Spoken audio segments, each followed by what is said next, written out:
មេប្រែពោជាក្រហមឆ្អៅនៅក្បែរពើវេលាចុងក្រោយផុតយប់នេះត្រូវឃ្លាតអូនហើយប្រានត្រើយថែ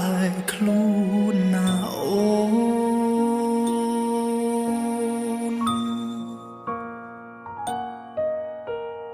សូមស្ដាប់ពាក្យបងផ្ដាំអូនត្រូវចាំរាល់ពីសន្យាបងឃ្លាតឆ្ងាយពេលនេះមួយគ្រា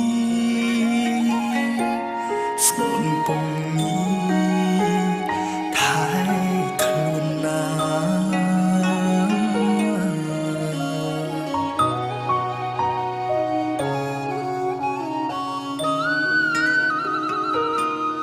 เปลี่ยนสัญญามันเคลีถ้าនឹងវិលជួបអូនដងទៀតមិនខានគុំយោណាក៏យ៉ាងថែខ្លួនថែប្រាណចាំបងត្រឡប់ពេលយប់បងនឹងច្រៀងផ្ញើសំនៀងតាមមី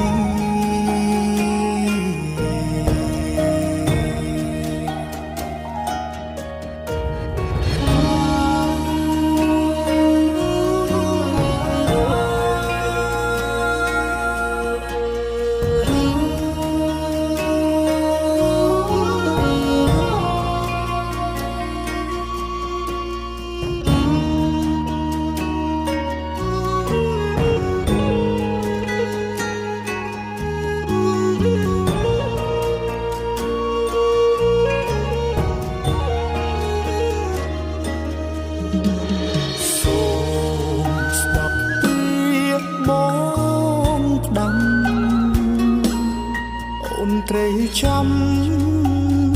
រាល់ពីសន្យាបងឃ្លាតឆ្ងាយពេលនេះមួយគ្រាស្ងួនពំនេះថែ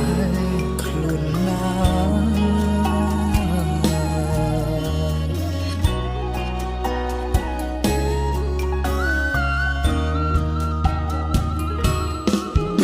សន្យាមិនឃ្លីអានឹងវិលជួបអូនម្ដងទៀតមិនខានគុំយកណាក៏យ៉ាងថែខ្លួនថែប្រាណចាំបងត្រឡប់រាល់ពេលយប់បងនឹងច្រៀងផ្ញើសំនៀងតាមមី